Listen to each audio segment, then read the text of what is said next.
Ed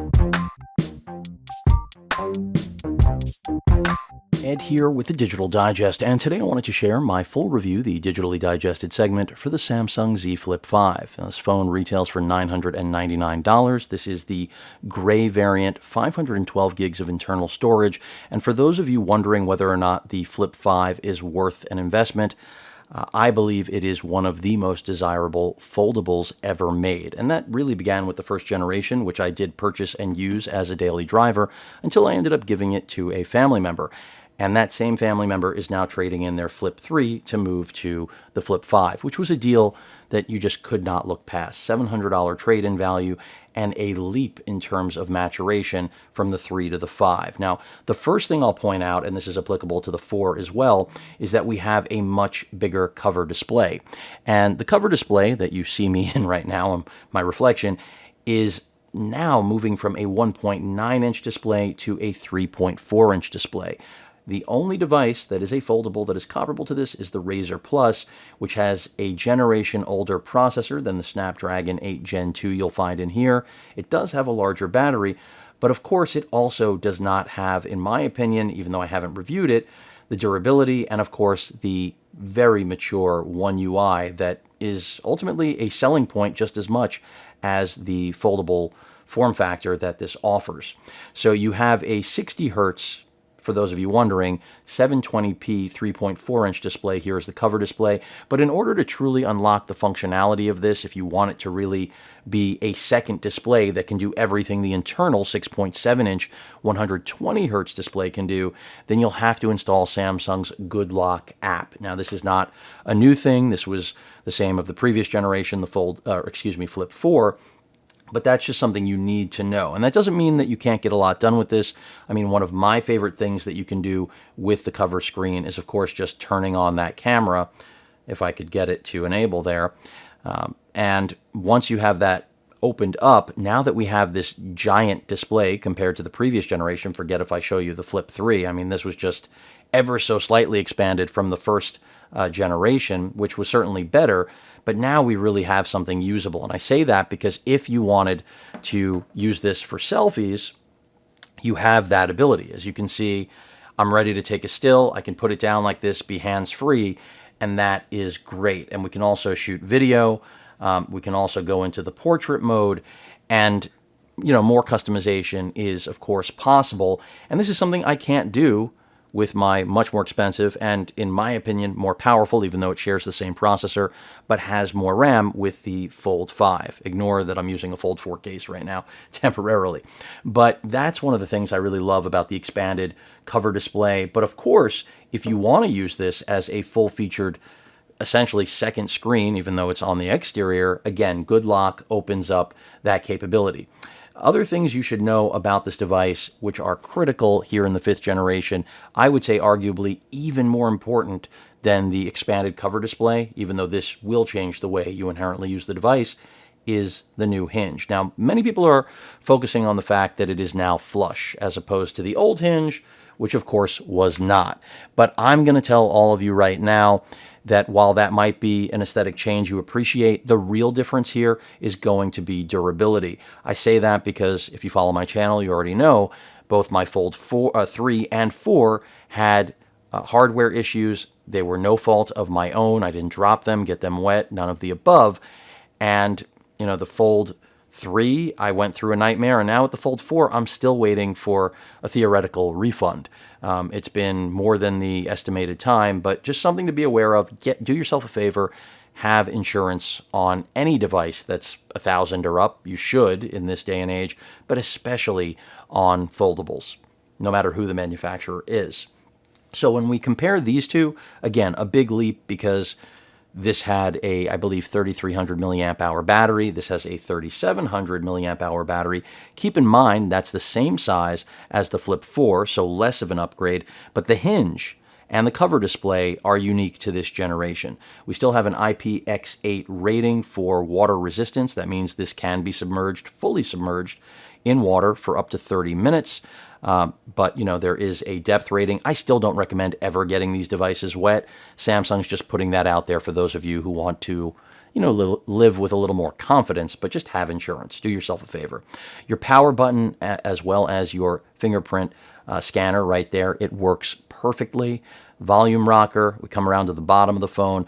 Your Type-C port for charging, 25 watts wired, 15 wireless, as well as your speaker, microphone pinholes. And then you have your SIM tray, as well as, of course, the hinge. I love that we now have that matte finish. This is the exact same color scheme that I've got on, of course, my Fold 5. And it's just a great device. I really believe that the Flip does so well because it just is something everyone can enjoy using. Now, I'm not saying there aren't some of you that simply detest or despise having to open a device up to use it all the time. I'm not one of those people. If that's how you feel, you should not get this phone. That is very obvious to me, and I'm letting all of you know. Now, the cameras, both the selfie camera as well as the two main cameras, are exactly the same as the Flip 4. So the only improvement, much like the Fold 5, is that we have better optimization with the new Snapdragon 8 Gen 2 from Qualcomm. And that means that even though, again, the battery is the same size as the Flip 4, you're going to get better battery life. I've already seen that out of this device. Everything just runs really well. We still have 8 gigs of RAM. I mentioned this earlier. That's the same amount that we've had through pretty much every generation of the Flip. And that's more than enough for this device. This is not being pitched as the power user foldable. That's what the Fold is for. So if you really want, the most RAM and, of course, a terabyte option, you're going to have to move to the Fold. But the Fold is a completely different device conceptually. Even though both the Flip and Fold are foldables, I will make the point here very clear, which is that I stated at the top of this review that even though this cover screen got larger and it's the most usable cover screen ever, it still is not, at least out of the box, meant to act as I've mentioned, a literal additional display for full functionality. Of course, that doesn't mean, unlike the Flip 4, when you get a text now, without installing Good Lock, you'll be able to get a full QWERTY keyboard here to respond, which is a game changer from every previous generation. But Samsung still doesn't envision the Flip as a device where you're using that cover display really for more than just widgets. Whether we're talking about a calendar or weather or step counter, you get the idea. But when you bring something like the Fold into the picture, the whole idea with the Fold is that you have a cover display. As I unlock my phone, you have a cover display, but it's not a cover display. It is literally two devices in one. So this front display does everything the internal screen can, and then when you want a more feature-rich tablet experience, you have it with the 7.6-inch internal display. That is not the experience you're going to get out of the Flip. The Flip is not meant to be two devices in one, but rather it's reimagining the candy bar, which I think is a boring concept, and that's what is so cool about the Flip, is that now you have a candy bar that becomes smaller. So it's the complete opposite concept, in my opinion, of the Fold, and I think this is much more broadly adopted because, hey, it's also $1,000. I don't even know why anyone would consider any other flagship at this price point, because while it may have more RAM or slightly better cameras, it's not going to be a cooler, more fun to use and enjoyable device than the Flip 5. And again, the only phone that competes with this, other Flips, previous generations, but really only the Flip 4. Again, if you have something like the Flip 3, you should be trading that in, no questions asked. And then, of course, that Razr Plus. But as I mentioned, even though it has a bigger battery than this phone, and it has a ever so slightly larger cover display that you can use for anything, unlike this device, you won't have one UI and you will not have multiple generations in the way Samsung has of durability improvements. And don't get me wrong, I purchased the first gen Razr, thought it was a cool phone, but Motorola's come a long way, but they don't have any of the brand presence or footprint or customer base that, of course, Samsung has. So that makes a difference. It makes a difference when it comes to accessories and, generally speaking, repairability. Another thing you need to know is that, and this is probably the least impressive feature of the Flip 5 upgrades, is that the screen is much brighter than previous generations. And you can see that. It's actually blown out right now on camera. If I go ahead and unlock the Fold or excuse me, Flip 3. I keep doing this. Very bright right now. Let me go ahead and take the brightness down. I'm going to go to 50% brightness, and that should be just about perfect for my camera settings here.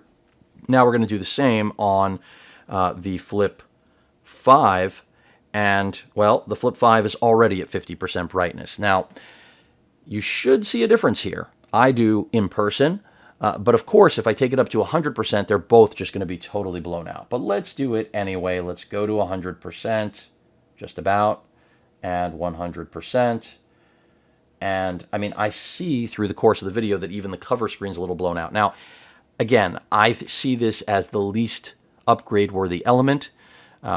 But if you're someone who really felt that your previous gen Flip was tough to see outside, this will give you an ever so slight improvement, but not worth upgrading to, in my opinion. And then if I take, of course, the brightness to less than 50% because it was actually getting blown out, even at 50, you should now have no problem seeing the cover display on this device. So let's just go ahead and, yep, now you can, it gets blown out as soon as the bubble comes into the background.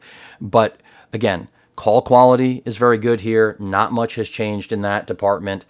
You know, most people would argue not much has changed in any realm of this device from the previous generation to the present. Make it a little bit brighter than what I did there. But this is one of those phones that's really easy for me to recommend. And for anyone who's wondering why they haven't, you know, the Flip hasn't become less expensive or the Fold, that's kind of a comical question at this point. I'd like to see prices go down, but as long as flagship devices from Apple and Samsung and Google not as much as the first two I mentioned, are over $1,000 without being foldable devices, it's going to be a long time before we see any real movement on the Flip or the Fold, in my opinion. Competition needs to be there. And that's also part of the reason Samsung does not have to reinvent this device every single year. They just do what every manufacturer does, incremental updates. And I feel like a lot of people are pretending that flagships are dynamically different year after year. They're not. And when it comes to cameras, I do also think that's a bit of a fad. You know, I would like to see the latest and greatest cameras, maybe not so much in the Flip, but in the most expensive device, the Fold. So I will argue that there. I mean, you're paying the most that you possibly could for a smartphone on the planet. Same applies to, of course, the Pixel Fold, which I also still have here. And, you know, many people will argue that Pixels are known for their cameras, and they have the best cameras, and Apple is there with them, and then Samsung is behind those two. But I'm going to shake things up, at least for people who believe this, which is the majority of those out there on this planet, and say all of the cameras on flagship or near flagship devices are good enough that you should be picking a device for its usability as well as its software before picking it for a camera capability. Because quite frankly, the cameras are all so close these days, and that's part of the reason that I am not shocked that Samsung has not made meaningful upgrades to the cameras in this device or the Fold in its 5th generation. So again, to round things out, this is very easy to recommend. I've said it before, I'll say it again. Samsung has clearly made the best version of this device they've ever had. It even aesthetically is much nicer. I mean, I like matte, don't get me wrong, but to have moved to this all-screen, pretty much, design on the cover display is a game-changing feature for anyone who really has used this device generation after generation. If you're just coming to the Flip 5, you are just lucky that things have matured this much. And then that Hinge, do not sleep on it, because from a durability standpoint, I really think it is going to be a game changer. It's one you don't see, but you do feel it, because even on opening and closing the device, listen to this. Barely audible, but the Hinge from previous generations, there's a little bit of that crumpled paper effect going on, and that was there also in the Fold as well. You're not going to have that here in the 5th generation of either the Flip or the Fold.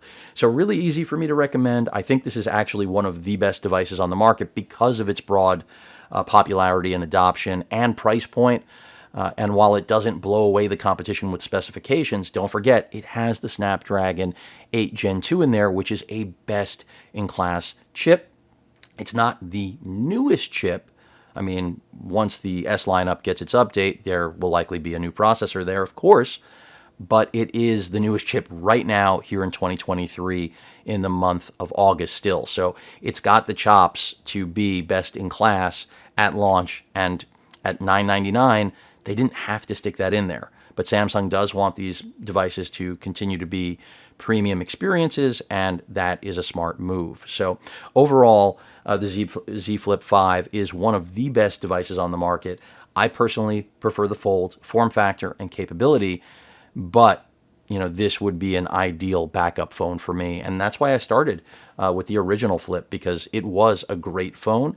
And I'm not surprised that my family member still loves it. And I'm just glad that they opted to trade in because, again, it's a no-brainer. And if you have the Flip 4, it takes even less mental power because you're getting $900, I think, of trade-in value. Or is it something like that? Or is it $950? It's insane.